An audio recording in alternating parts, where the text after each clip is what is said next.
Hello and welcome to another edition of the Dhabas of Democracy, our election road trip that began in Kanyakumari and is slowly making its way to Kashmir.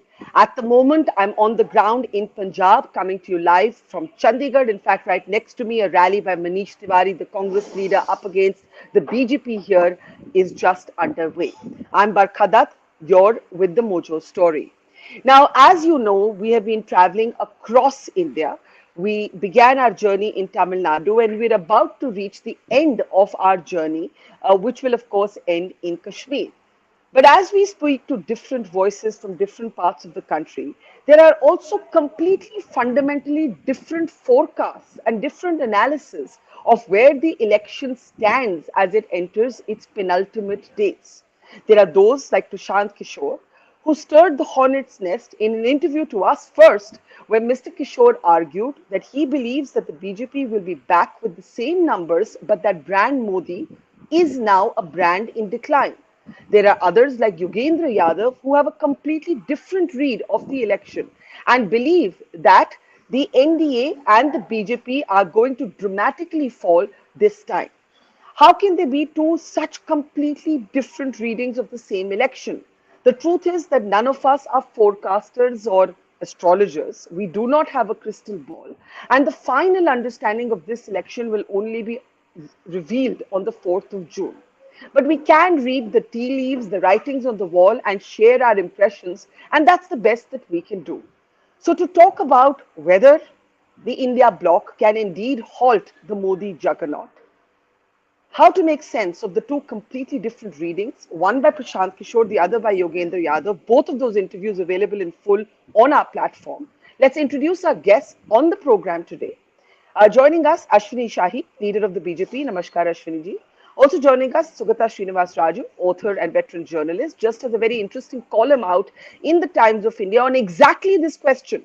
Is this hype that the election has turned, or is there something actually going on?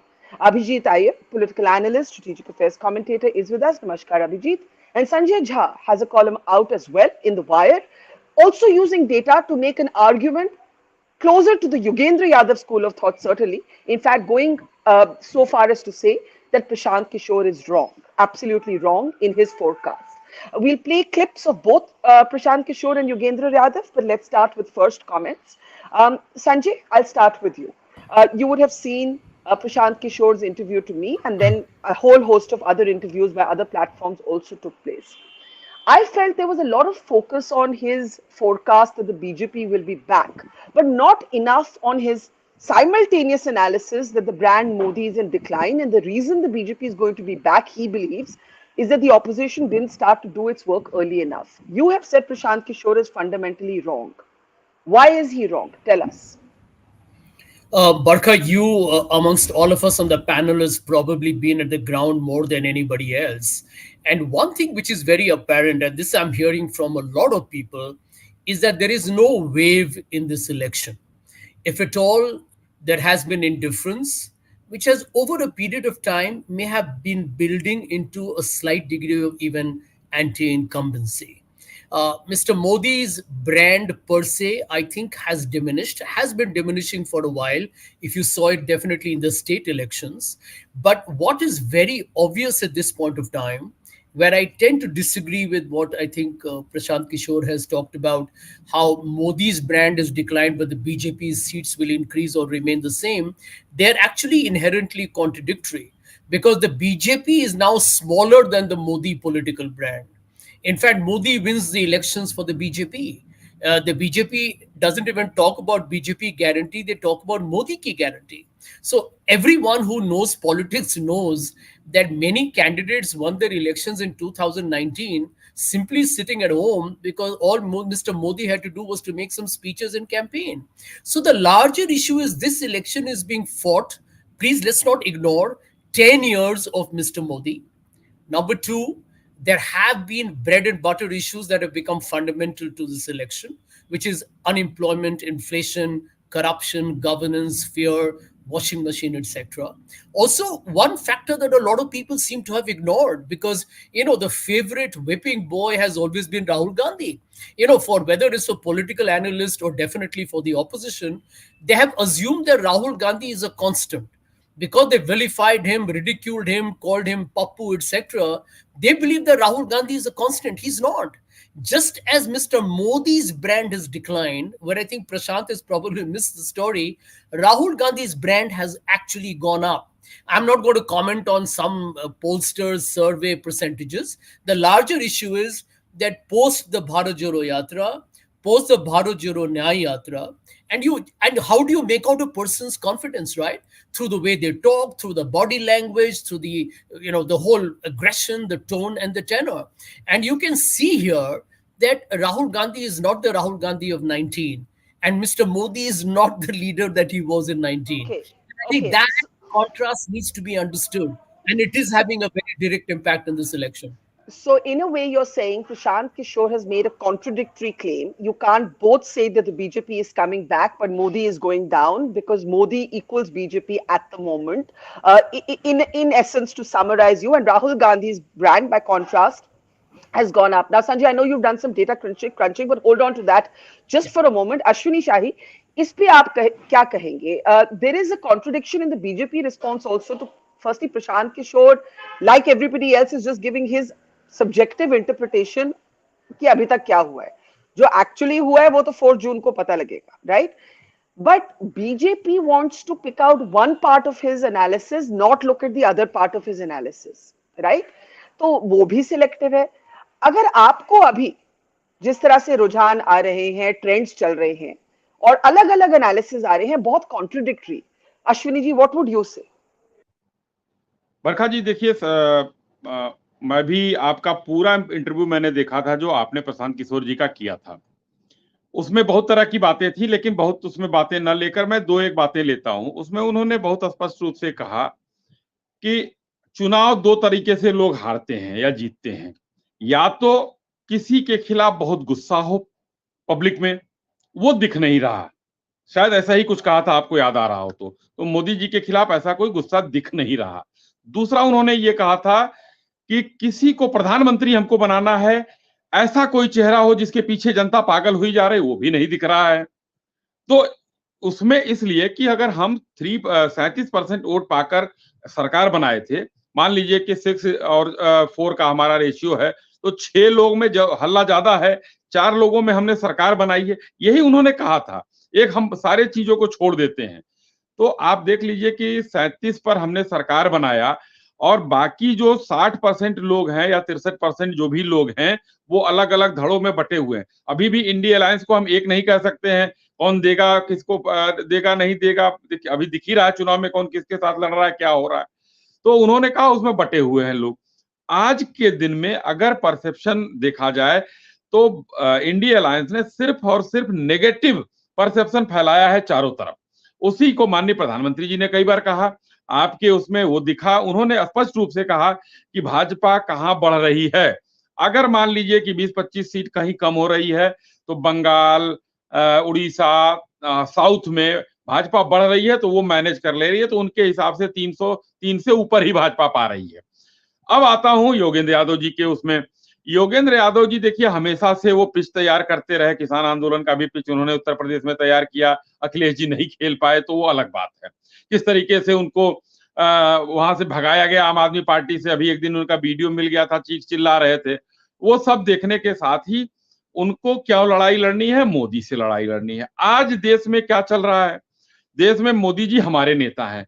हम तो मोदी जिंदाबाद बोलेंगे ही बोलेंगे, हर जगह हमारा कार्यकर्ता बोलेगा, हमारा नेता बोलेगा. लेकिन जो इंडिया अलायंस के लोग हैं वो लोग भी मोदी बोल रहे हैं. संजय साहब, ब्रांड मोदी है और कहीं भी उनके उसमें कमी नहीं आई है. और आज के दिन में राहुल गांधी जी को जिस तरीके से लॉन्च करने की कोशिश की जा रही है, ब्रांड बनाने की कोशिश की जा रही है, मोदी जी के सामने वो कहीं नहीं खड़े हो सकते हैं.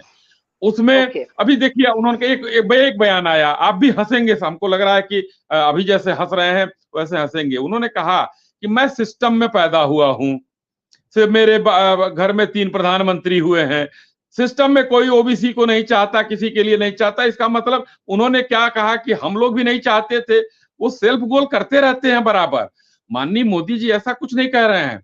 आजकल देखिए कि किस तरीके से माननीय मोदी जी ने इस समय इंटरव्यू दे देकर कौन कौन से ऐसे चैनल नहीं है जिसको इंटरव्यू उन्होंने नहीं दिया है। लोग कहते हैं कि वो इंटरव्यू नहीं देते हैं, प्रेस कॉन्फ्रेंस नहीं करते हैं, लेकिन दिया और खुलेआम बात की। तो राहुल अच्छा, गांधी जी को अगर ब्रांड बनाना चाहते हैं मोदी जी के सामने, यहीं आकर इंडिया अलायंस फेल हो जाता है। जी बरखा जी। नहीं, आपने राहुल गांधी की स्पीच के बारे में बात की, तो मैं प्रशांत किशोर और योगेंद्र यादव से पहले वही स्पीच प्ले करना चाहती हूँ जिसको लेके बहुत चर्चा हो रही है, and then I will come to Sugata and Abhijit. So first Rahul Gandhi and the speech that is again quoted controversy, take a look. जब से मैं पैदा हुआ हूं 1970 जून 19, तब से मैं सिस्टम के अंदर बैठा था। मैं सिस्टम को अंदर से समझता हूं। मुझसे आप सिस्टम नहीं छुपा सकते। कैसे चलता है, किसको फेवर करता है, किस प्रकार से फेवर करता है, किसकी रक्षा करता है, किसको अटैक करता है, यह सब मुझे मालूम है, दिखता है, क्योंकि मैं उसके अंदर से आया हूं। प्राइम मिनिस्टर हाउस में जब दादी प्राइम मिनिस्टर थी तब था, पापा थे, मनमोहन सिंह जी थे, तब भी मैं जाता था, तो मुझे सिस्टम अंदर से मालूम है। और मैं आपको कह रहा हूं, system is aligned against lower castes.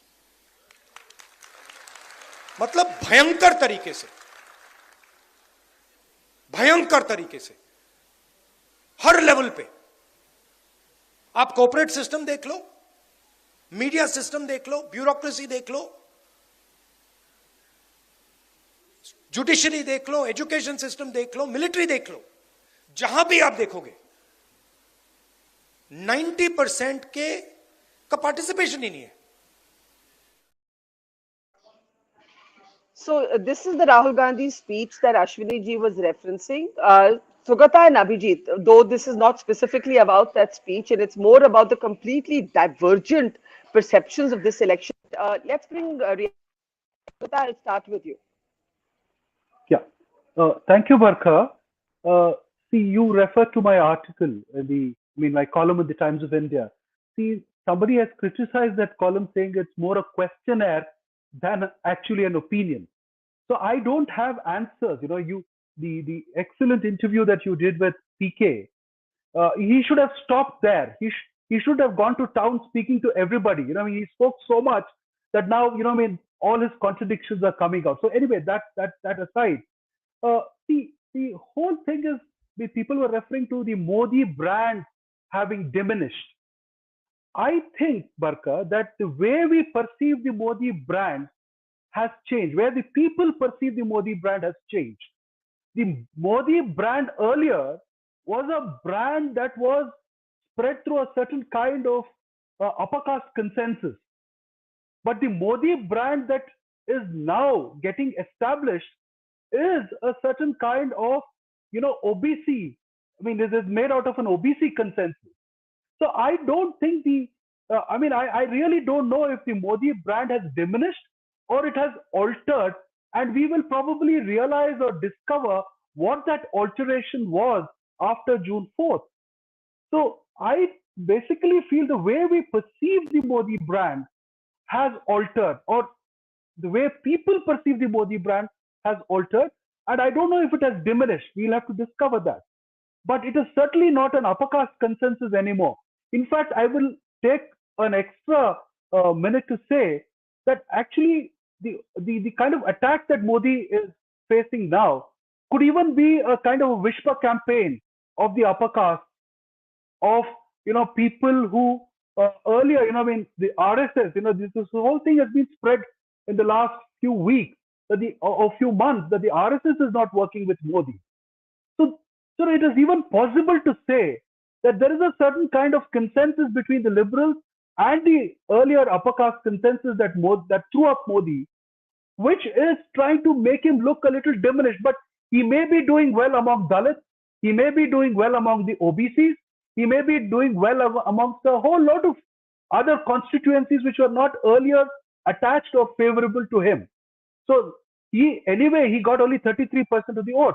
So there is 63% which did not vote for him. And I think Prashant Kishor made a very interesting point when he spoke to you, that if you go on the street and speak to 10 people, 6 of them will be speaking against Modi. So, I mean, that is where I come from. The thing is that the way we perceive Modi as, there is a certain kind of, prefix, prejudice idea of what that Modi brand is. The Hindu Hriday Samrat brand. Modi has changed. Modi, I think, has changed. And that brand has undergone a transformation. And therefore, it's becoming difficult to say whether the Modi brand has diminished or grown. And we will know that on June 4th, Barkha. And I'm glad that some of us are only asking questions and not pretending to know the answers, No, because as journalists, at least, everyone keeps asking me, and I said I can only share impressions. I really don't know. I don't know. I don't know why it's so difficult for so yes. many people to just say I don't know. No, But Abhijit, what we are actually people are sorry, even sorry, going Sugata, ahead you with, were saying? no, people are even going ahead and specific name, giving numbers, not even a range of numbers, which is what is astonishing, which I think, sometimes if you look at the Yogendra Yadav prognosis, you feel that they're giving out that number only to keep the India Alliance or the India Alliance a little more active and bubbly, so that people really come out and there is some voting that they see. So Well, we don't well, know. Sanjay Jha has a data prognosis of his own, which I'm sure he'll share with us shortly. And we're going to play clips from both Prashant Kishor and Yogendra's prognosis. But Abhijit, how can there be two such completely different readings of the same election? One is, as Sugata said, that each side wants to keep its base energized, wants to keep voters believing that it isn't over till it's actually over. They don't want voters to not go out and vote in either complacency or despondency. So I get the political reasons for this. But did we just lose Abhijit there? But Abhijit, other than that, what do you make of what we've heard on either side of the trenches? So, Barkha, thank you. First, I want to caveat this by saying that I am the most unqualified election predictor here. I have a actual record of getting everything wrong, except for Trump's 2016 victory and Mamta Banerjee's victory in the last assembly election. And the only reason was, in both those cases, I was actually on the ground in America and in Bengal. Otherwise, I sit in this air conditioned comfort and prognosticate. So take me with a bucket load of salt. First, you see, there's lies, damned lies, and statistics, to quote Disraeli. Something simple. Do we show increase or decrease in absolute numbers, or do we show it in percentage terms? Each editor will decide percentage terms or absolute terms based on their own political proclivities and what suits them, what doesn't suit them, and things like that.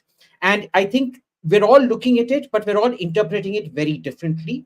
I agree with Sugata completely. There's something that's changed in Modi's appeal. But is that a diminishing of appeal? I don't know. This is, the mistake that all economic students make with the demand curve. They sometimes read a slide along the demand curve as a change in the demand curve, which it seldom is. So you see, this is the second problem. The third is, everybody, the prediction point for everyone seems to be that 2004 India shining election, where there was a slight dip in the number of people coming out and the Congress won. I don't know. That is the only time that has realistically happened. If you look even last election, the increase over the 2014 election was in decimals, and still the BJP got 20 seats more. So I don't even know where the slide along the demand curve or even a diminishing of the demand curve leads to a loss of seats out here, right? Next is, this notion that RG's brand, Rahul Gandhi's brand, is up. I am simply not buying it, because I have seen this exact same story about 100 times. I'm 46 years old. And out of those 46 years, the last 15, 20 years have been spent trying to talk up Rahul Gandhi. I have seen him on the cover of India Today. Has Rahul Gandhi finally arrived? On Time magazine, Rahul Gandhi's moment is here, etc., etc., etc. And I'm sorry, I've heard this about 50, 60, 100 times so far, and I'm not buying this again.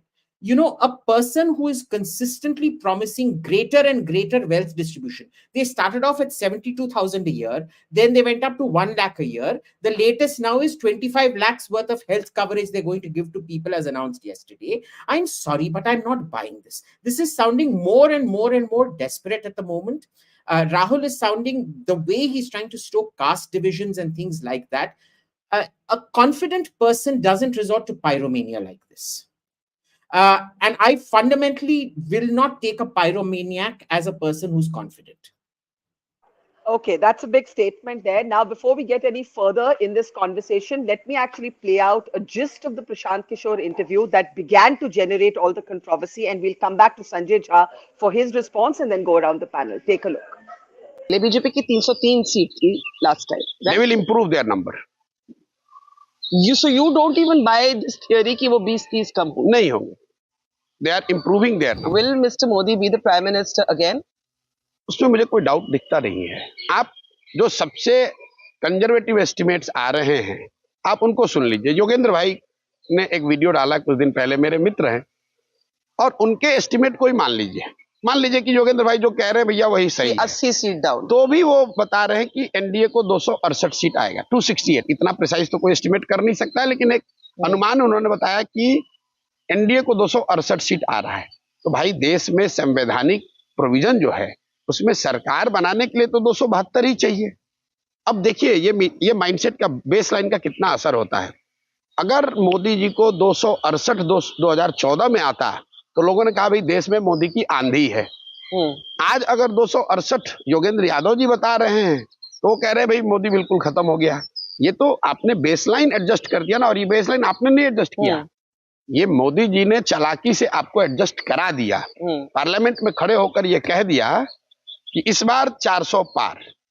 तो लोग एक तरीके से भूल गए कि भाई देश में सरकार बनाने के लिए 272 चाहिए, 400 नहीं चाहिए. चुनाव मोदी जी भाजपा एनडीए जीत रहे हैं, लेकिन मोदी जी की जो अपनी व्यक्तिगत छवि है, लोकप्रियता है, उसमें बहुत गिरावट आई है. और ये गिरावट आज नहीं आई है, पिछले कई महीनों सालों से वो धीरे धीरे गिरावट, एंटी इनकम्बेंसी सेट इन हो रही है. ये आंकड़ों में दिख रहा है, सारे एनालिटिक्स में दिख रहा है, मोदी जी के रैलियों में दिख रहा है, उनके इंटरव्यूज और उनके मीटिंग के टीआरपीज में दिख रहा है.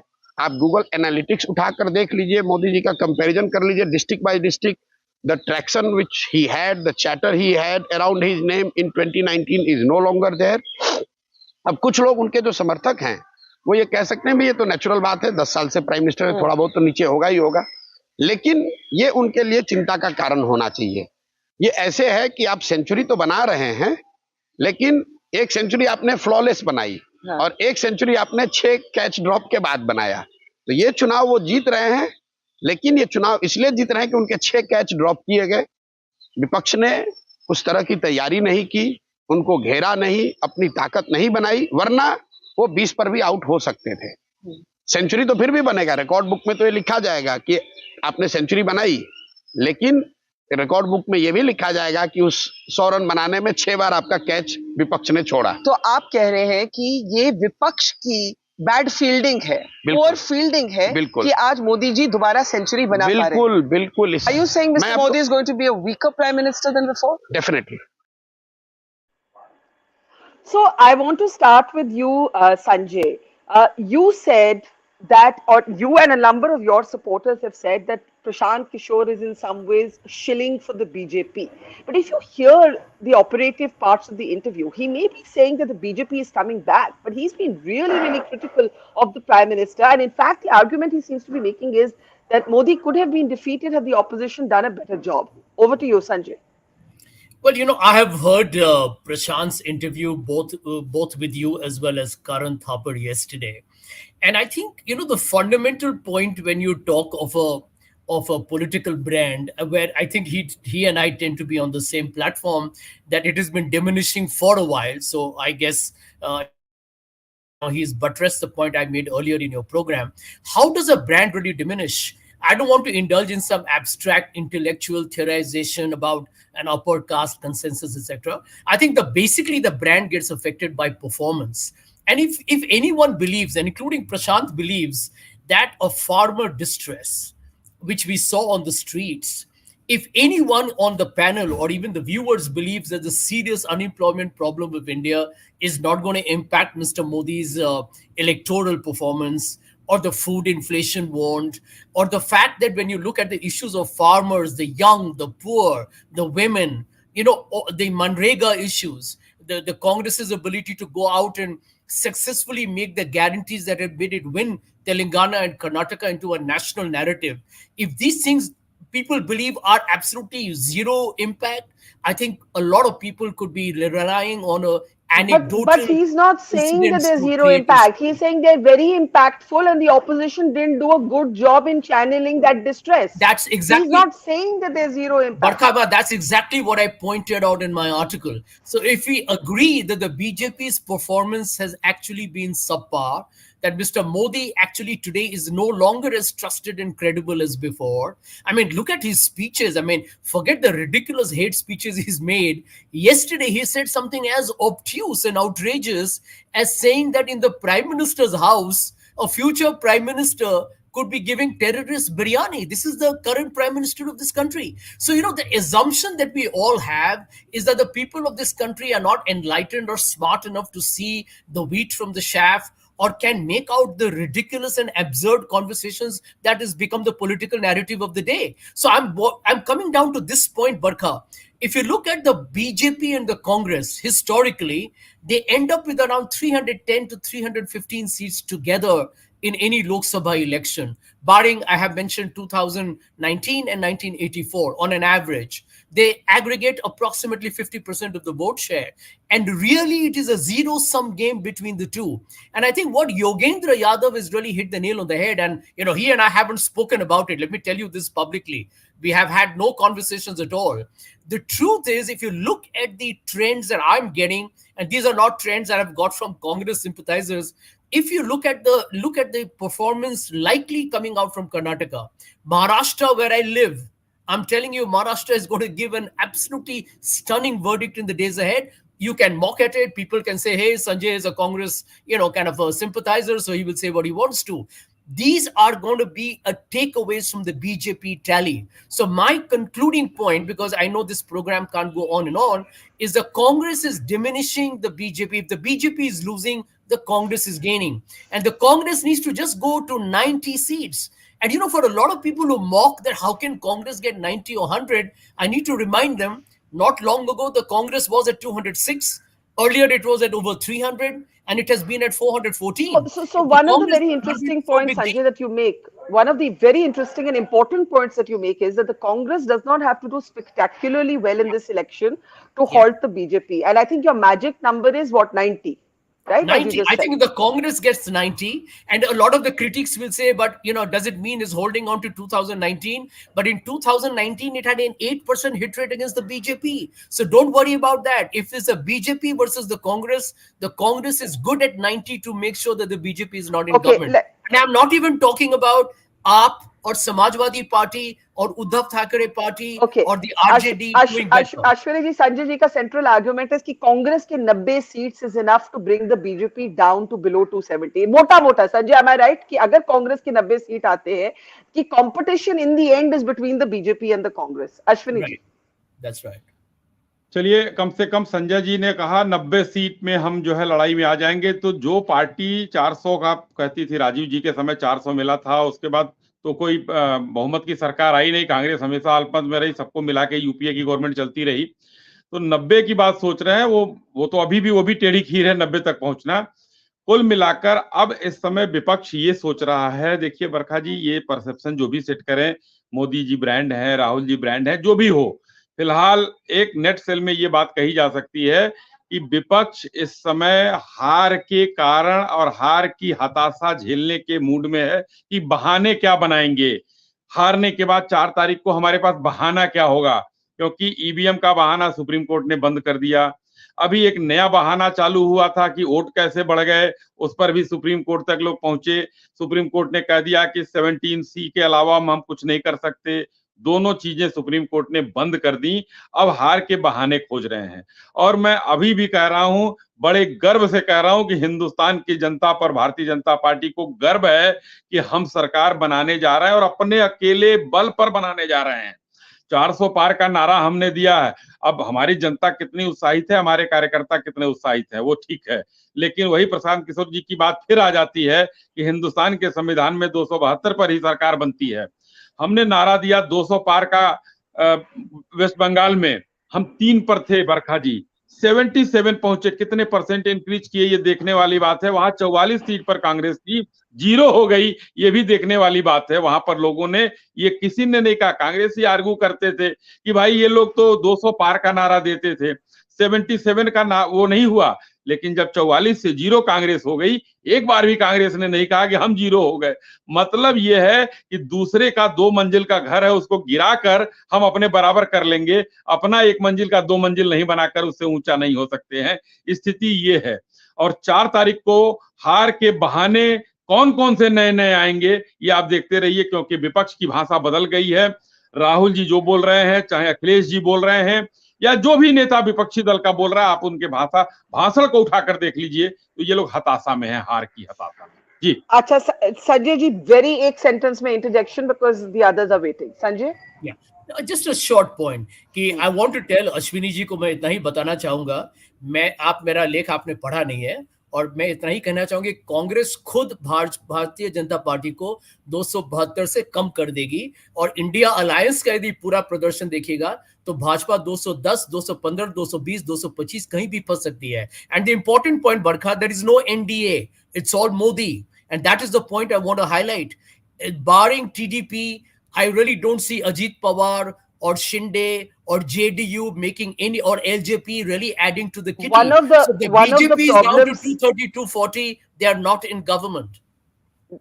okay, one of Barkha the जी, एक लाइन challenges for the इजाजत हो तो, हाँ एक जी लाइन। जी जी जी बोलिए। देखिए, अभी इतने महत्वपूर्ण चुनाव के बीच में शरद पवार जी का एक बयान आया था कि जितनी छोटी पार्टियां हैं कांग्रेस में मर्ज कर जाएंगी। क्या सोचकर उन्होंने बयान दिया, उस बयान के क्या मायने निकाले जा सकते हैं, इसको भी थोड़ा सा आप लोग अपने उसमें जो है पत्रकारिता जीवन के उससे देखिए कि कांग्रेस की स्थिति यानी कि विपक्ष के नेता से कम होने जा रही है क्या, कि वो लोग मर्ज करके विपक्ष में एक नेता खोज रहे हैं। और संजय जी का ये उत्साह से लवरेज है, संजय जी इनका लेख जो भी है मैं ये नहीं कह सकता, लेकिन उनके बयान को भी कम करके नहीं आंका जा सकता।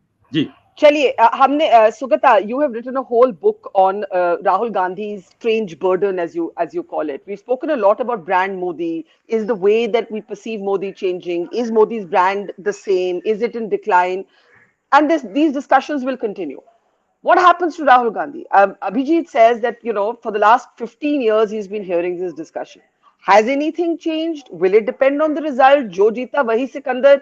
Nobody is saying, even Sanjay Jha is not saying that the Congress is going to win this election. I haven't heard. He's actually saying the Congress needs to get 90 seats to pull the BJP down to about 220. And that's all that it takes to change the game. He's making a modest sort of claim there. Do you find it practical? Do you find it realistic? I mean, you're asking for the Congress to increase about 30 odd seats. That doesn't sound like a dramatic claim. Yeah. No, Barkha, I mean, just 2 points before I come to the brand Rahul Gandhi, as people have been discussing about it. See, one is both PK and Yogendra Yadav are politicians. And PK put out a number to you.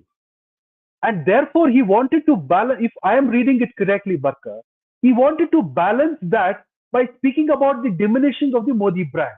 I think he was sort of quite playing a very nuanced game there. He was not actually very, very serious about the Modi brand having declined. So that was my reading, and I may be completely wrong about it. But I think he was very cleverly balancing the number thing with the brand thing, so that people don't, pounce on him. But still, people have pounced on him. That's a separate thing. And of course, Yogendra Yadav has embedded himself in the Congress campaign, so we don't need to sort of talk about it. But the sad part is, Barkha, that if the Congress and the India Alliance had spent some more time in building their infrastructure and institutional support instead of just allowing these narratives, and they have done a very smart job, changing these narratives, countering the BJP, checkmating them. All of that has been done very smartly this time. They have played a great social media game. So they have created a fantastic bubble. They've done all of that. But I wish they had put the same energy to actually build a kind of institutional and an infrastructural base to win the elections, and think beyond the 90 that Sanjay ji has been speaking. So that is the sad part. And then coming to the brand Rahul Gandhi, I told you that brand Modi, the way we perceive brand Modi may have changed.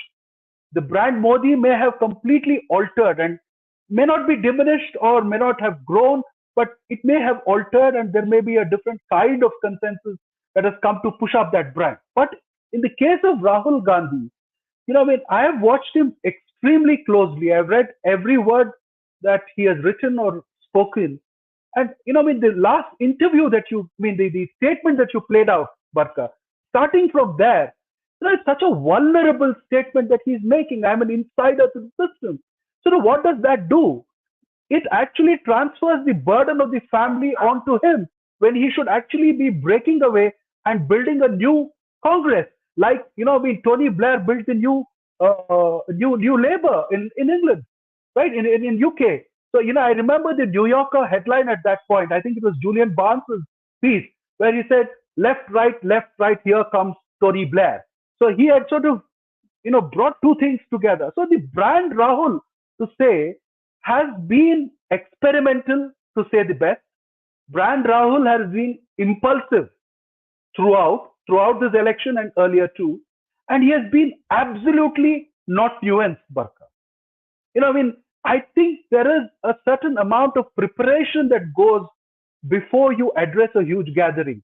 You should know what to say and what not to say. It's more an intuitive thing, which I discussed quite elaborately with examples inside the book, in my book. But, like this, the statement you played out, he sort of always sort of makes himself vulnerable. And I don't know where that instinct comes from.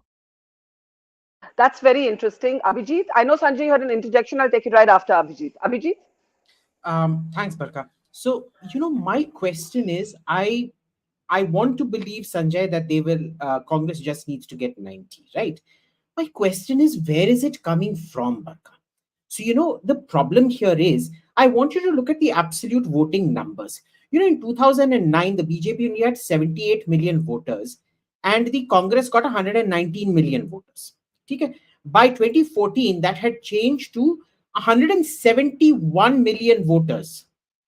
Over 100 million voters added by the BJP, whereas the Congress came down by about 10 million voters. Now, in 2019, the last election, the BJP has again jumped by 60 million voters, Barkha. 60 million voters to 230 million votes. And the Congress has managed to go back to its 2009 tally of 119 million votes. Where are these additional 30, 40 seats going to come from? This is what I don't understand. Even if you take away the dip in voting margin, you even assume that everybody not coming out is a BJP voter and everybody coming out is in fact intent on voting against the BJP.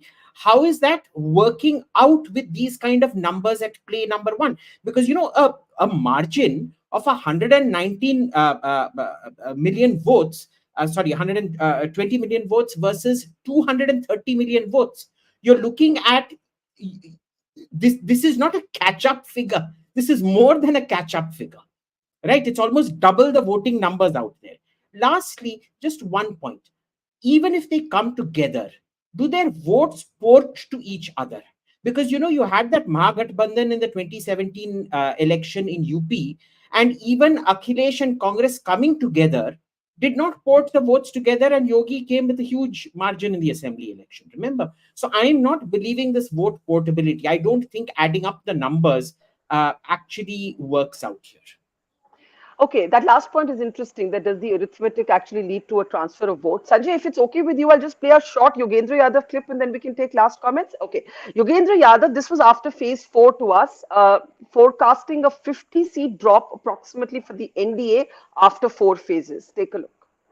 I said while in the first 3 phases, NDA has consistently lost, to our mind, 10 seats in the first 2 phases and about 20 seats in the third phase.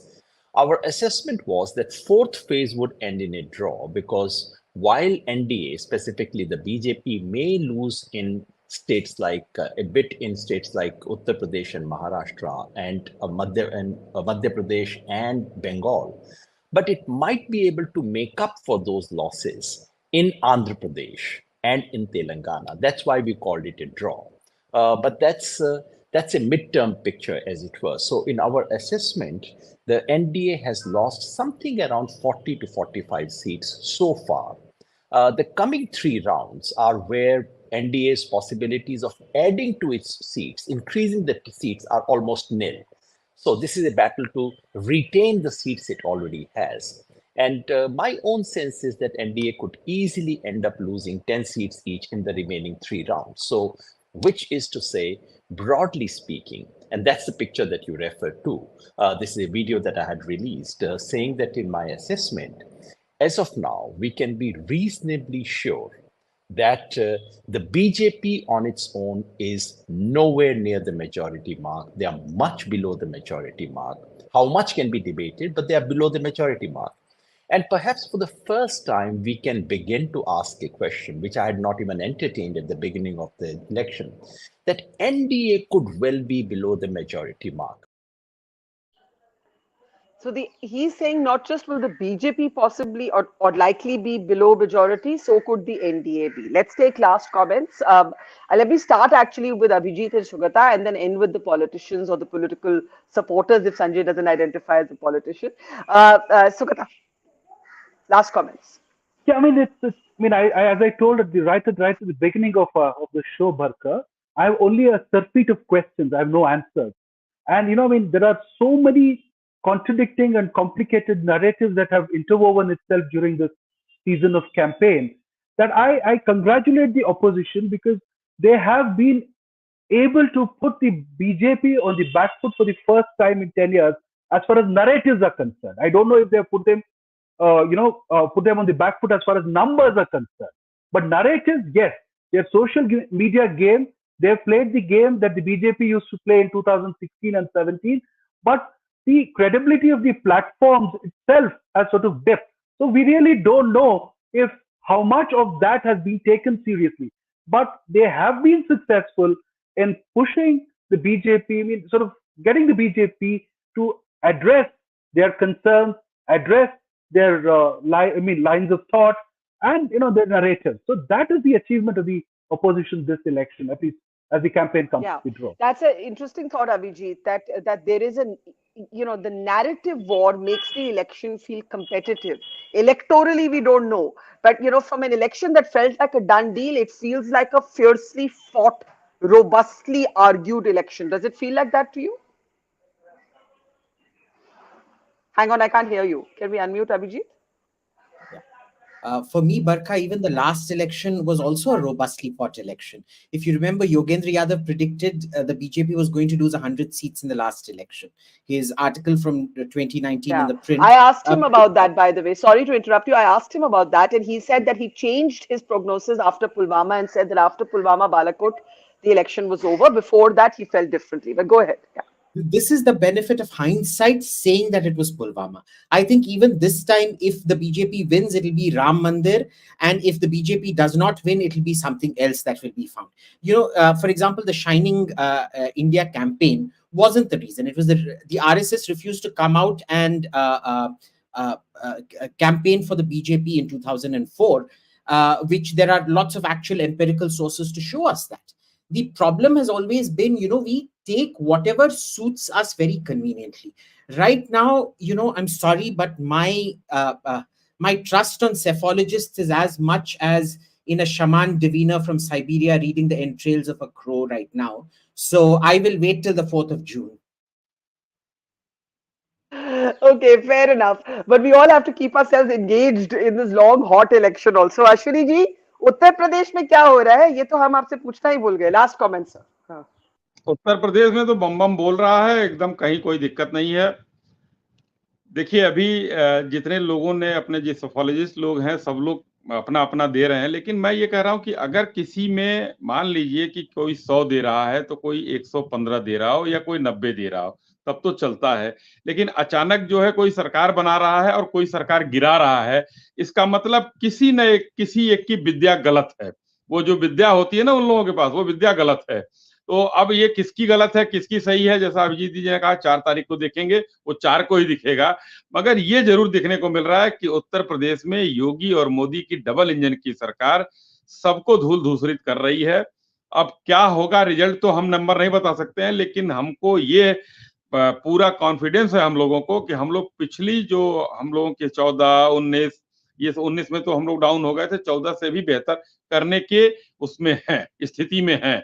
अब वैसे 79 seat कोई जीत रहा है वो अलग बात है, पता नहीं एक क्यों छोड़ दिया अखिलेश जी ने, किसके लिए छोड़ दिया, उसमें 80 पर भी जीतना चाहिए, लेकिन हमारा है कि हम बहुत बेहतर कर रहे हैं। नंबर की बात अभी हम लोग ना करें तो ज्यादा बढ़िया है, क्योंकि नंबर 4 तारीख को ही, वो भी 2-3 बजे के बाद ही पता चल जाएंगे, जब सारे विरोधियों के मोबाइल नंबर बंद होके किसी को जुलाब आ जाएगा, कोई अपने मौसी के यहाँ होगा, कहीं कोई यात्रा में होगा, ये पक्का होगा, हम लोग होंगे सामने डटे हुए। जी चलिए, आपको 4 तारीख को तो मिलेंगे, उससे पहले भी मिलेंगे। Sugata, you had a brief interjection before I give the closing word to Sanjay.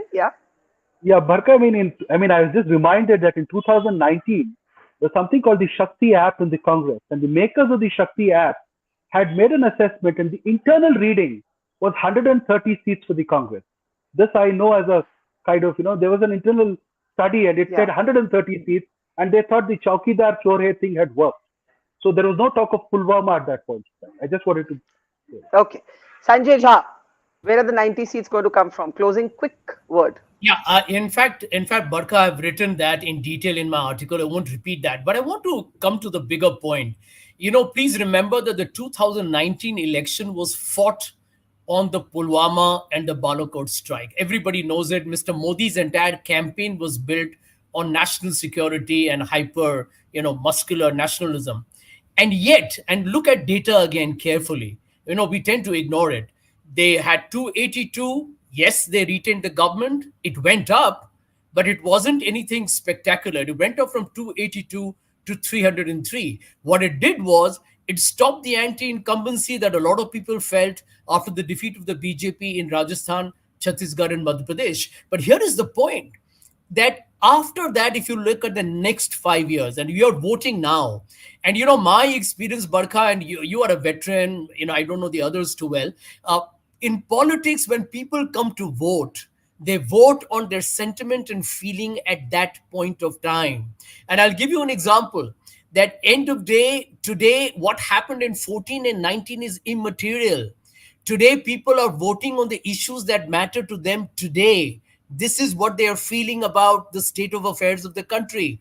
And when that comes into play, you realize that actually, if you look at just the events of the last few weeks, the arrest of Arvind Kejriwal, the whole washing machine perception, the freezing of the Congress bank accounts, the successful campaigns by the Congress. I think Sugata said, it's a narrative, but we have to see how it converts. But everyone knows, if you set the narrative, it does convert. That's how it works in a logical, chronological way. Okay. So I'm predicting that if the BJP were to come down to 230, 40, it should not be a surprise. It is not a big surprise. There have been scams. There has been poor governance. There's been a destruction of institutions. Unemployment and food inflation are real issues of the common man. So if the BJP does 230, I think they will have done fantastically well. We still have 2 weeks more for us reporting on the ground in this hot weather, for all of us speculating and theorizing about what's going to happen. It isn't over till it's over, and it's only going to be over on the 4th of June. Till then, we keep ourselves amused, entertained, engaged, and educated with all of these discussions. It's been a pleasure. Thank you, Ashwani ji, Abhijit, to Sugata, and to Sanjay ji. Thank you, and to our audience, thank you for watching. See you again very soon. We're at the Indian mainland's southernmost tip in Kanyakumari, the confluence of the Bay of Bengal, the Arabian Sea, and the Indian Ocean. It is from here that we're beginning our big road trip to the heart and the soul of India, Dhabas of democracy. That's all about traveling thousands of kilometers to look at the food, the fun, the festivity, the flavors of this election, but also, of course, to tell the stories of you the people, of we the people. At Mojo Story, we have always gone to where the story is. It could be the battlefields of Israel and Gaza, it could be the conflict zone of Manipur, or it could be the sorrow and the tragedy of COVID. We think of all of you as members of our community, of our family. So, I'm urging you and requesting you today to help us tell your stories and our stories. So do become a Mojo member. Support and power our storytelling. but also get first access to our big interviews, our special ground reports, our town halls, and also have the opportunity to ask our newsmakers questions directly, as well as get published on our platform. Become a Mojo member, click on the link below, and see you soon.